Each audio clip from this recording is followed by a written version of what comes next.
नमस्कार दोस्तों, welcome to Kairos UPSC right time at the right moment.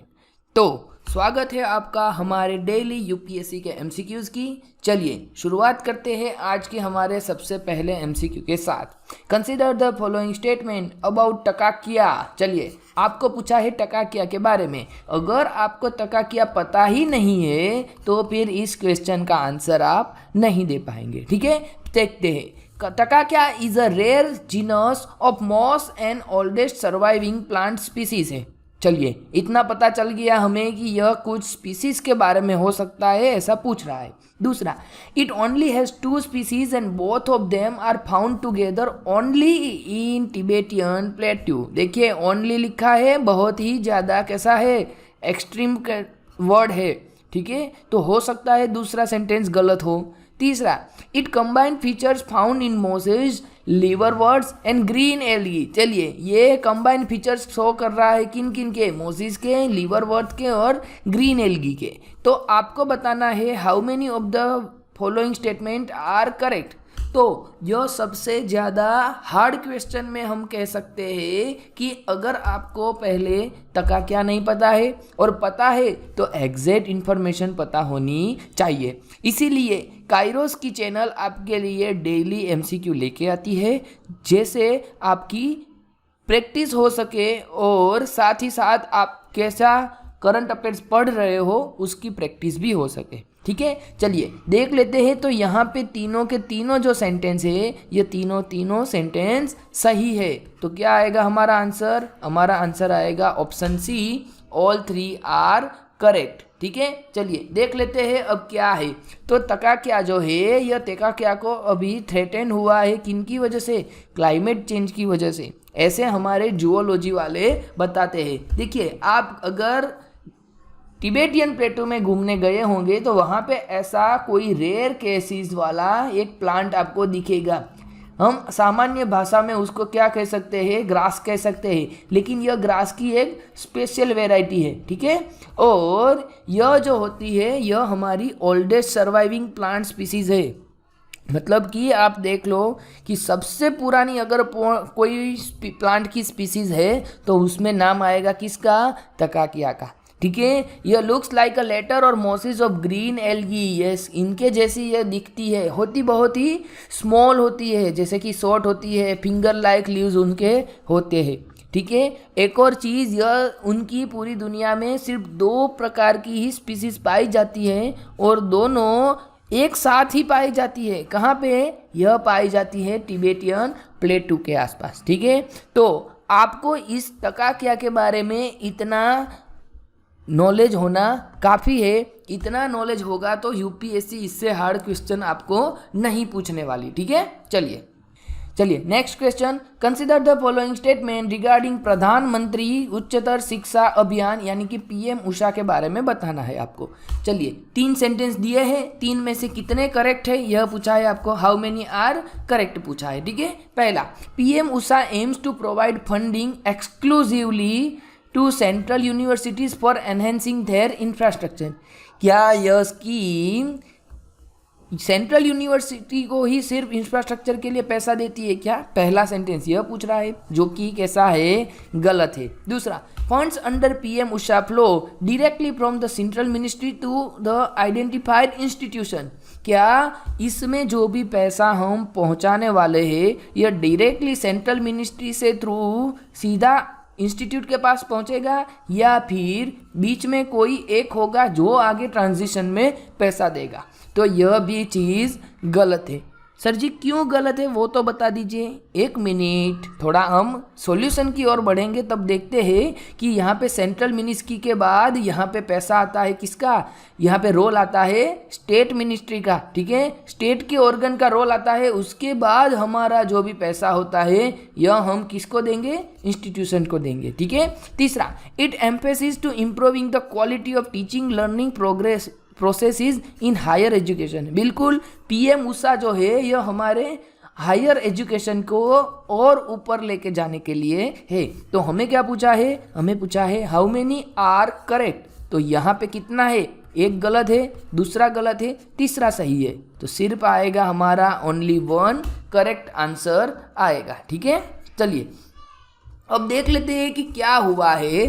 तो केरला, तमिलनाडु और वेस्ट बंगाल और ऐसे अलग अलग 11 स्टेट ने क्या नहीं किया है, उन्होंने MAU पे साइन नहीं किया हुआ है, जो कि था यूनियन एजुकेशन मिनिस्ट्री का नेशनल एजुकेशन पॉलिसी यानी कि NEP को इम्प्लीमेंट करने के लिए।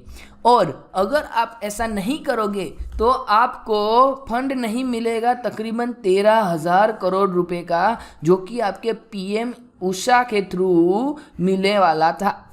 ठीक है, तो इसीलिए PM उषा जो है यह करंट न्यूज़ में था।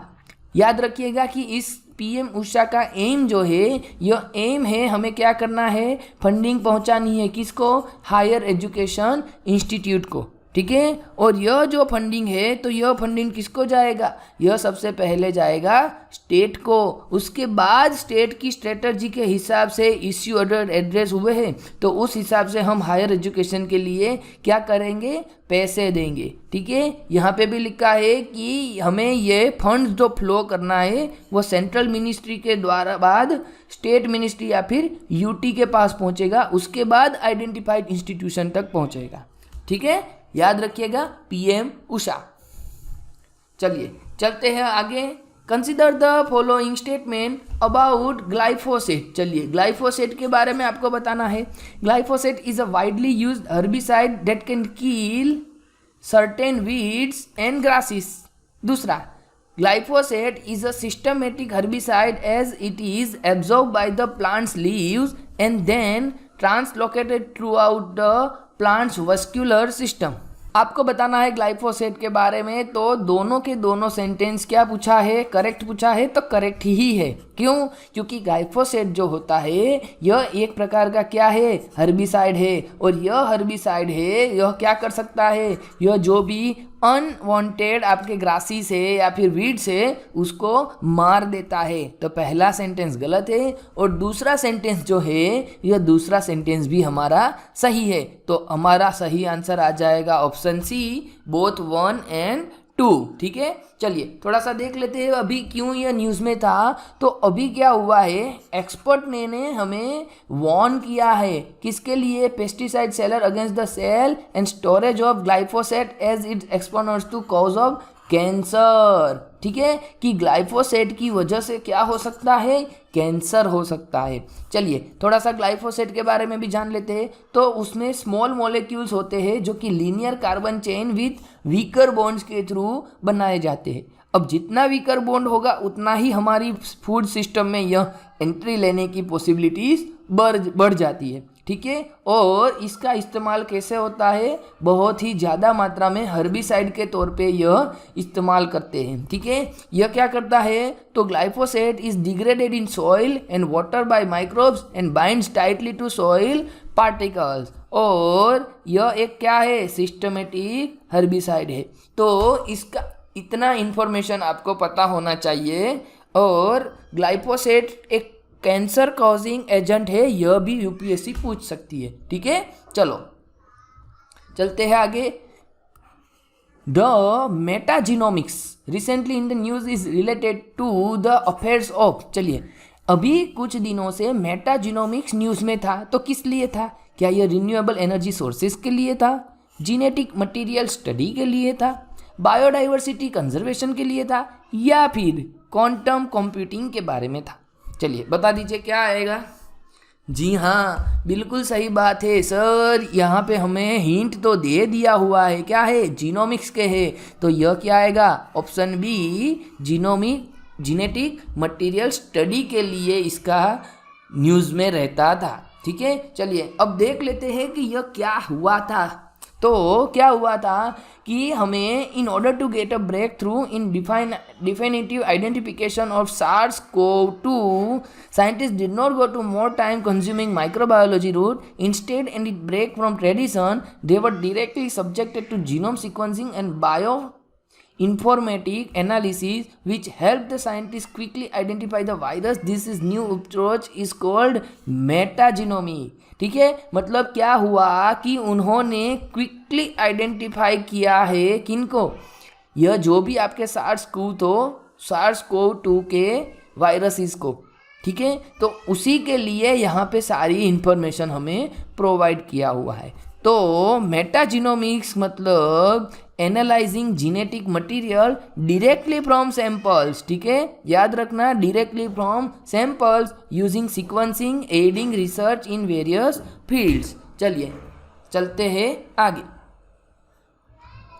Which institution released the publication titled 75 Endemic Birds of India? ये क्वेश्चन आपको एक बार रिपीट करवाया हुआ है, किसके लिए, प्रैक्टिस करने के लिए। ठीक है, क्या 75 एंडेमिक बर्ड्स ऑफ इंडिया कौन रिलीज करता है? क्या NITI Aayog, ministry of environment, zoological survey या फिर यूनाइटेड नेशंस एनवायरनमेंट प्रोग्राम?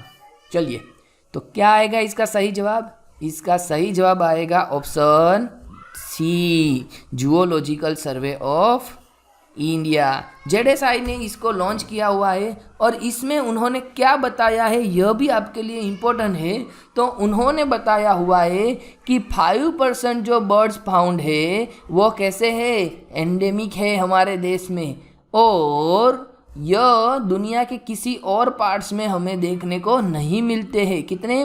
5%। तो हमारी रिस्पॉन्सिबिलिटी क्या हो जाती है, बढ़ जाती है। किसके लिए? कि हमें उनको क्या करना है, प्रोटेक्ट करना है। ठीक है, तो याद रखिएगा कि 75 एंडेमिक बर्ड्स किन्होंने रिलीज़ किया हुआ है, जेडएसआई ने रिलीज़ किया है। साथ ही आपको एक और चीज़ पता होगी कि इंडिया जो है यह अपना एक होम है किनके लिए, 1353 बर्ड की स्पीसीज़ के लिए, जो कि वर्ल्ड की तकरीबन 13%, 12.5% क्या है, ग्लोबल बर्ड डाइवर्सिटी का एक्यूमुलेट करते हैं। और उनमें से 78 जो है यह सिर्फ और सिर्फ एंडेमिक का मतलब किसी एक रीजन में मिलने वाली स्पीसीज़। ठीक है, तो यह हमारे 78 स्पीसीज़ जो ऐसी है कि पूरी दुनिया में कहीं नहीं मिलती, सिर्फ और सिर्फ हमारे प्यारे भारत में ही मिलती है। तो हमारी रिस्पॉन्सिबिलिटी ज़्यादा है। चलिए, ये थे हमारे करंट वाला सेक्शंस। अब हम चलते हैं हमारे स्टैटिक की ओर। स्टैटिक की ओर आपका पहला क्वेश्चन पूछ रहा है, द वेजिटेशन ऑफ सवाना। चलिए, सवाना के बारे में पूछ रहा है। Consist of grassland which scattered small trees but extensive area have no trees.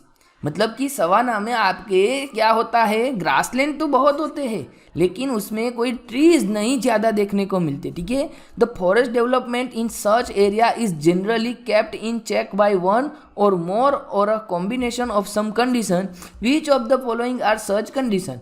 मतलब कि ऐसी कौन सी कंडीशन है जिनकी वजह से कि जो आपका ग्रास लैंड है वहाँ पे आपके ग्रास तो उगते हैं लेकिन एक बड़ा सा पेड़ उगता नहीं है। तो क्या borrowing animals and termites problem है, फायर है, ग्रेजिंग हर्बीवोरस है, सीजनल रेनफॉल है या फिर सॉइल प्रॉपर्टीज है। आपको पूछा है इनमें से करेक्ट, तो पहला नहीं आएगा, दूसरा, तीसरा और चौथा सही है लेकिन पांचवा गलत है। तो यहाँ पे हमारा सही आंसर आ जाएगा ऑप्शन सी, 2, 3 एंड 4। अच्छा सर जी, ऐसा कैसे कि हम घास उगा सकते हैं, ग्रास उगा सकते हैं लेकिन हम वहाँ पे पेड़ उगते हुए हमको नहीं देखने को मिलते हैं? तो देखिए क्या होता है कि जब रेनली सीजन होता है तब ये ग्रास अपने आप उग निकल आता है। ठीक है, और उसके बाद क्या होता है कि जो भी ज़मीन में आपके न्यूट्रिएंट्स होते हैं यह सारे इन ग्रास के द्वारा एब्जॉर्ब किए जाते हैं। उसके बाद क्या होता है कि उसके बाद जो ट्रीज के लिए विटामिन चाहिए, मिनरल्स चाहिए, वो उसी को मिलता नहीं है। दूसरी चीज़, ग्रेजिंग हर्बीवोरस के थ्रू क्या होता है कि ऐसे ग्रास लैंड में जो ग्रेजिंग एक्टिविटी है वो हमें ज़्यादा मिलती है, चाहे मैन मेड हो या फिर एनिमल के थ्रू हो। तो जैसे ही ये जो भी पेड़ है यह छोटा होता है उसको वैसे ही या तो इंसान या फिर एनिमल्स ख़त्म कर देते। ठीक है, एक और एक और चीज़ आप याद रखिएगा कि ऐसे ग्रासलैंड में ज़्यादातर सूख जाने के बाद ज़्यादा आग लगती है, फायर होता है, तो उस फायर की वजह से सारे के सारे क्या हो जाते हैं, जल के राख हो जाते हैं। लेकिन ग्रास फिर से प्रोड्यूस हो जाते हैं और उसी स्पीड से हमारा कोई भी पेड़ प्रोड्यूस होता नहीं है। तो यही यूपीएससी ने पूछा था। हम प्रैक्टिस कर रहे हैं 2021 के क्वेश्चन की, और उसमें 2, 3 और 4 जो है यह हमारा सही आंसर है। चलिए चलते हैं आगे। In India, there is no law restricting the candidates from contesting in the one Lok Sabha election from 3 constituency। बात आपकी बिल्कुल सही थी, लेकिन सर जी XYZ ईयर्स के पहले यह बात सही थी। और आपने क्वेश्चन पूछा है 2021 की यूपीएससी प्रीलिम्स में, ठीक है। तो यहाँ पे 3 नहीं, यहाँ पे सिर्फ 2 आएगा। तो इसीलिए हमारा पहला सेंटेंस क्या होगा, गलत हो जाएगा। तो जहाँ जहाँ पे भी 1 है यहाँ पे हम क्या करेंगे, डिलीट करेंगे, क्योंकि हमें पूछा है करेक्ट वन, ठीक है। चलिए अब देखते हैं बी और डी। तो बी में 2 है और डी में 2 और 3 है, इसका मतलब बी तो सही ही है। तो बी हमारा सही है, उसको हमें देखने जाना नहीं है। फिर भी देख लेते हैं कि इन 1991 Lok Sabha election Shri Devilal contested from 3 Lok Sabha constituency. देखिए आप लोगों को पहले सेंटेंस में डाउट हो, उसीलिए उन्होंने दूसरा सेंटेंस सही वाला ऐसे भेजा है, ठीक है। कि बंदा सोचेगा सर जी पहला वाला गलत नहीं होगा अगर दूसरा वाला सही होगा तो 1 और 2 दोनों वो साथ में टिक करके आने की सोचेगा, ठीक है। तो इसी चक्कर में यह क्या करेगा, इसी चक्कर में यह अपने क्वेश्चन को गलत करके आएगा। लेकिन यहाँ पे पहला गलत है और दूसरा सही है। तीसरा देख लेते हैं। As per existing rules, if a candidate contested in 1 Lok Sabha election from many constituencies, his or her party should bear the cost of by-election to the constituencies vacated by him her in the event of him her winning all the constituency। नहीं, यह चीज़ भी गलत है।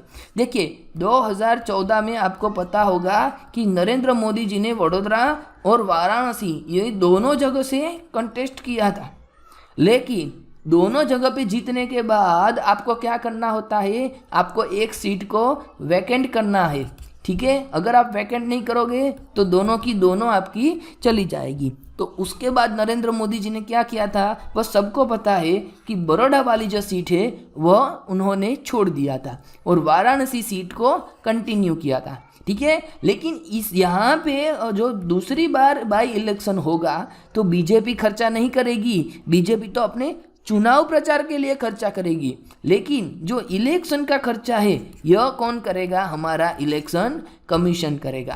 तो तीसरा sentence यहाँ पे गलत है, डी गलत हो गया। तो हमारा सही आंसर मिल गया हमें ऑप्शन बी 2 ओनली। चलिए आसान सा सवाल आपको यूपीएससी ने 2021 में पूछा था, क्या था, right to privacy is a protected under which article of the constitution of India. तो आपको सबको 2017 का पुट्टास्वामी जजमेंट याद होना चाहिए। कौन सा, पुट्टास्वामी जजमेंट, जहाँ पे हमारे माननीय सुप्रीम कोर्ट ने जारी किया हुआ था। सबसे फेमस वर्डिक्ट है कि right to privacy is a part of article 21, ठीक है। चलो next question, which one of the following factors constitutes the best safeguard of liberty in a liberal democracy। Liberal democracy में लिबर्टी के safeguard करने के लिए क्या प्रावधान किए होते हैं। पहला, कमिटेड जुडिशरी। अगर कमिटेड जुडिशरी होगा तो एग्जीक्यूटिव जो है यह अपने मन मुताबिक काम करेंगे। अगर मन मुताबिक काम करेंगे तो लिबर्टी की कोई मतलब रहेगी नहीं, ठीक है। दूसरा, सेंट्रलाइजेशन पावर, ये भी नहीं आएगा।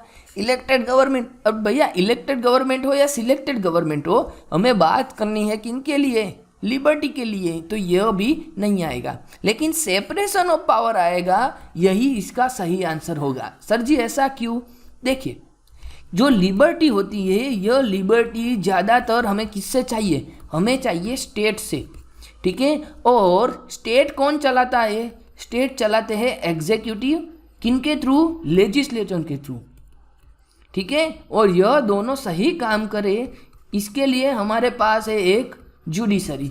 अब मान लो जुडिशरी और एग्जीक्यूटिव दोनों अलग अलग है, तो एग्जीक्यूटिव का कोई भी ऑर्डर कौन चेक करेगा? जुडिशरी चेक करेंगे, क्योंकि जो लेजिस्लेचर है यह लेजिस्लेचर में से ही हमारे कंट्री में क्या है? एग्जीक्यूटिव निर्माण होते हैं। आपको पता होगा कि मंत्री कहाँ से आते हैं? हमारे लोकसभा या फिर राज्यसभा सदन से आते हैं। तो इसीलिए हमें लोगों की लिबर्टी अगर सुनिश्चित करनी है तो एग्जीक्यूटिव और जुडिशरी के बीच में क्या होना चाहिए? सेपरेशन ऑफ पावर होना चाहिए। चलिए, with reference to India consider the following statement. चलिए, पहला, there is only one citizenship and one domicile. क्या ऐसा कुछ है क्या? दूसरा, a citizen by birth only can become the head of state. ऐसा है क्या? हमारे देश में हेड ऑफ स्टेट सिर्फ सिटीजन बाय बर्थ ही बन सकता है? नहीं, यह चीज़ क्या है? गलत है। तो दूसरा गलत हुआ, हमें पूछा है करेक्ट, तो बी गया और डी गया, ठीक है। तीसरा सेंटेंस देखते हैं। और फॉरेनर वंस, देखिए एक मिनट, तीसरा पढ़ने से पहले बता दूं कि पहले सेंटेंस में जो है यह ए में भी है और सी में भी है। इसका मतलब यह बिल्कुल सही सेंटेंस है। मेरे को पता नहीं था, लेकिन मैंने जैसे ही दूसरा गलत किया उसके बाद मेरे को पता चल गया कि ऑप्शन में से जो सेंटेंस एक है यह बिल्कुल सही है, ठीक है। तीसरा देखते हैं। A foreigner once granted the citizenship can not be deprived of it under any circumstances. भैया यहाँ पे एनी जो है ना, यह कैसा है? एक्सट्रीम वर्ड है, ठीक है। तो एनी हमारा गलत होगा, यानी कि 3 नंबर का सेंटेंस गलत होगा। तो ऑप्शन सी भी कट गया। सही आंसर आ जाएगा हमारा ऑप्शन ए, ठीक है। क्योंकि हम फॉरेनर को दिए हुए हमारी सिटीजनशिप को वापस भी ले सकते हैं। और यह सारे कामकाज कौन हैंडल करता है? यह सारे कामकाज हैंडल करती है हमारी होम मिनिस्ट्री, ठीक है। चलो, ये थे हमारे आज के यूपीएससी के एमसीक्यू। हमें यह बताते हुए आपको बेहद प्राउड फील हो रहा है कि आप लोग ने हमारे पुराने वाले प्लेलिस्ट को देखना शुरू किया है। अगर आपने अभी तक देखना नहीं शुरू किया हुआ है तो एक बार जाके आप प्रैक्टिस कीजिए। जितनी प्रैक्टिस करेंगे उतना एग्ज़ाम के लिए आपको फ़ायदा होगा, ठीक है। चलिए, शेयर करें, सब्सक्राइब करें और जो भी दिक्कत हो वो उसको कमेंट करें। Thank you.